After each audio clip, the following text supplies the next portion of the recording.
अस्सलाम वालेकुम स्टूडेंट्स। जी स्टूडेंट्स, आज हम करेंगे रिव्यू एक्सरसाइज 10 और इसके एमसीक्यूज़ हम सॉल्व करने जा रहे हैं।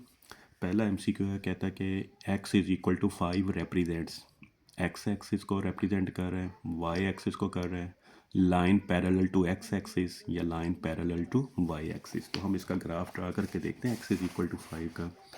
तो जब हम ग्राफ ड्रा करते हैं तो हमें पता है कि ये एक्स एक्सिस है, तो यहाँ पर हमने 5 वैल्यू ले ली।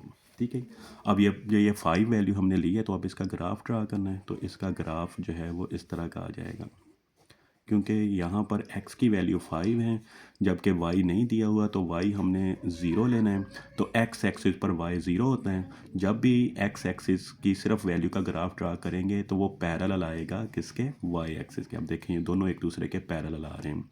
तो जब भी अकेला x दिया हो तो उसका ग्राफ हमेशा y के पैरेलल आता है, और अगर अकेली y की वैल्यू दी हो तो उसका ग्राफ हमेशा x के पैरेलल आता है, x एक्सिस के पैरेलल आएगा।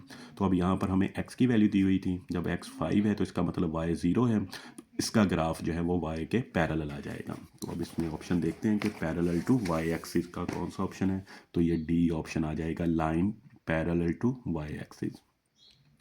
Slope of the line y is equal to 5x plus 3, तो इसकी स्लोप, पीछे हमने इक्वेशन ऑफ लाइन पढ़ी थी पिछले चैप्टर में, चैप्टर नंबर 7 में हम पढ़ के आए हैं। उसमें हम फार्मूला एक पढ़ते थे, y is equal to m x plus सी।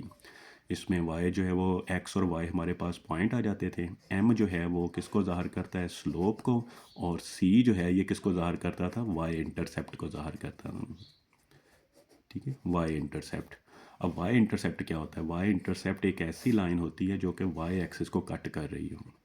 ऐसी लाइन जो y एक्सिस को कट कर रही है तो इसको हम क्या नाम देते हैं, y इंटरसेप्ट का नाम देते हैं। अब जो MCQ में उन्होंने इक्वेशन दी है वो है y is equal to 5x plus 3। तो y is equal to 5x और प्लस है 3। इसमें वो पूछ रहा है कि स्लोप कितनी होगी। तो अगर मैं इस लाइन का इक्वेशन 1 का और इसको नाम दे दूं इक्वेशन 2, तो दोनों का मुवाजना करूं तो x के साथ इधर क्या आ रहा है 5, और इधर x के साथ क्या आ रहा है m किसको ज़ाहिर करता है, स्लोप को। तो यहाँ पर m जो है वो किसके इक्वल आ रहा है, 5 के इक्वल आ जाएगा। तो ये इसकी स्लोप आ जाएगी। ठीक है, m इज़ इक्वल टू 5। तो इसमें C ऑप्शन आ जाना है। The y intercept of y is equal to -2x - 1। जी स्टूडेंट्स, अभी हमने इसी इक्वेशन की बात की है, y is equal to mx plus c. तो अभी मैंने बताया कि यहाँ पे c जो है वो वाई इंटरसेप्ट को रिप्रेजेंट कर रहे हैं। अब जो तीसरे MCQ में उसने इक्वेशन दी है वो क्या दी है, y is equal to -2x - 1, y is equal to -2x और -1। तो यहाँ पर ये जो -1 है ये y इंटरसेप्ट को ज़ाहिर कर रहे हैं। -1 किसको ज़ाहिर करेगा, y इंटरसेप्ट को। तो इसका आंसर -1 आ जाएगा। तो इसमें ऑप्शन आ जाना है आपका C ऑप्शन आ जाएगा। The graph of y is equal to X cube cut the x axis. कहता है कि एक इक्वेशन दी है, इसका ग्राफ क्या होगा अगर ये x एक्सिस को कट करें। तो स्टूडेंट्स, उसने एक क्यूबिक फंक्शन दे दिया y is equal to X cube, और साथ में उसने कहा है कि ये x एक्सिस को कट करना चाहिए, x एक्सिस को कट करना चाहिए। तो अभी हमने पहले MCQ में देखा था कि जो लाइन x एक्सिस को कट करेगी वहाँ पर y की वैल्यू क्या हो जाती है, ज़ीरो हो जाती है। तो यहाँ पर अगर x एक्सिस को कट कर रही है तो वहाँ पर y जो है वो ज़ीरो होगा। अब दोनों तरफ क्यूब रूल ले लें तो x की वैल्यू भी क्या आ जाएगी, ज़ीरो आ जाएगी। तो यहाँ पर जो हमारा ऑप्शन है वो A ऑप्शन आ गया, x की value zero. The graph of 3 power x represents. हाँ जी, ये जो ग्राफ है कहता है 3 पावर x का जो ग्राफ है ये ग्रोथ को ज़ाहिर करेगा, डिके को, दोनों ऑप्शन आ सकते हैं, या लाइन को ज़ाहिर करेगा। तो यहाँ पर हमने पहले देखते हैं कि ग्रोथ क्या है और डिके क्या है। कोई भी फंक्शन दिया हो, यहाँ पर 3 पावर x एक फंक्शन है, तो हमने देखना होता है बेस को। अगर तो बेस जो है वो लेस देन 1 हो, ठीक है, अगर बेस जो है वो लेस देन 1 हो तो उसका ग्राफ हमेशा डिके में जाता है, तो वो हमेशा क्या कहलाएगा, डिके कहलाएगा। ठीक है, और अगर जो इसका जो बेस है, अगर बेस जो है वो ग्रेटर देन 1 हो, बेस जो है वो ग्रेटर देन 1 हो, अगर बेस ग्रेटर देन 1 है तो वो हमेशा कहाँ जाएगा, ग्रोथ में जाएगा। ठीक है, जैसे आप इसके एग्जांपल ले लें कि अगर मैं बेस 0.5 पुट करता हूँ और x की पावर 1 पुट करता हूँ तो इसका आंसर 0.5 आ जाएगा। 0.5 1 से छोटी वैल्यू पुट की और x की जगह पे पावर 2 पुट की तो ये 0.25, देखें ये आंसर जो है वो छोटे से छोटा हो रहा है। 0.5 और इसकी पावर अगर 3 पुट की तो ये 0.125। 1 से छोटी वैल्यूज़ का जब भी आप पावर्स लेते हैं तो वो उसका आंसर छोटे से छोटा होता जाएगा, जिसको हम क्या नाम देते हैं, डिके या डिक्लाइन का नाम देते हैं, कम से कम होना।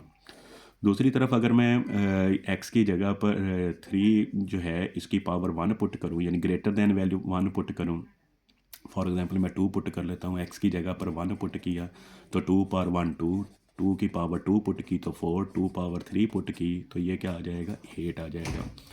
तो ये वैल्यूज़ जो हैं ये बढ़ रही हैं, ज़्यादा हो रही हैं। अगर वैल्यूज़ बढ़ रही हों, ज़्यादा हो रही हों तो इसको क्या नाम देते हैं, ग्रोथ का। तो 3, अब जो ये जो 3 है ये ग्रेटर दैन 1 है, तो ग्रेटर दैन 1 में हमेशा ग्रोथ होगी, तो इसका जो आंसर है वो ग्रोथ आ जाएगा।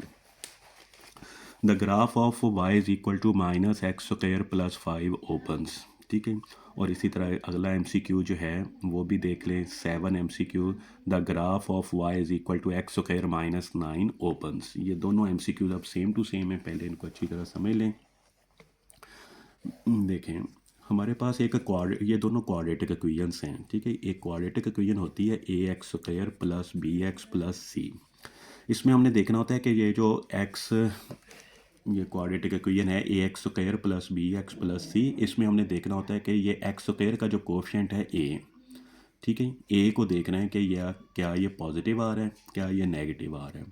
अगर तो a जो है वो पॉजिटिव आ रहा हो, ठीक है, ग्रेटर दैन 0 हो, अगर a जो है वो ग्रेटर दैन 0 हो तो इसका जो ग्राफ होता है वो अपवर्ड बनता है, ठीक है। ये एक पैराबोला का ग्राफ बनता है और इस शक्ल का बनेगा ये, ठीक है, अपवर्ड होगा। लेकिन कब होगा कि जब भी एक्स स्क्वायर के साथ जो भी वैल्यू हो वो ग्रेटर दैन 0 हो, यानी पॉजिटिव होनी चाहिए, ग्रेटर दैन 0 होनी चाहिए।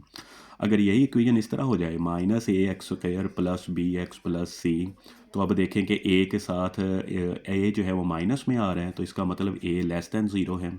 ए लेस दैन 0 हो तो ग्राफ जो है वो इस तरह आएगा, इसको कहते हैं डाउनवर्ड, ठीक है। तो इसको क्या नाम देना है, डाउनवर्ड। ये अपवर्ड था और ये क्या आ गया, डाउनवर्ड आ गया।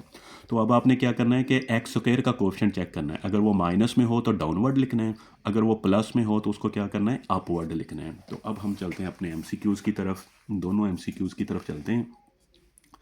हाँ जी, क्या था, कहता है कि the graph of y is equal to minus X square plus 5। अब एक्स स्क्वायर के साथ पावर वैल्यू क्या आ रही है, -1 आ रहा है, ठीक है। इसका कोएफिशिएंट क्या है, -1।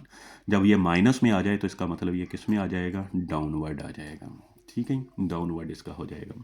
इसी तरह 7 MCQ है, the graph of y is equal to X square -9।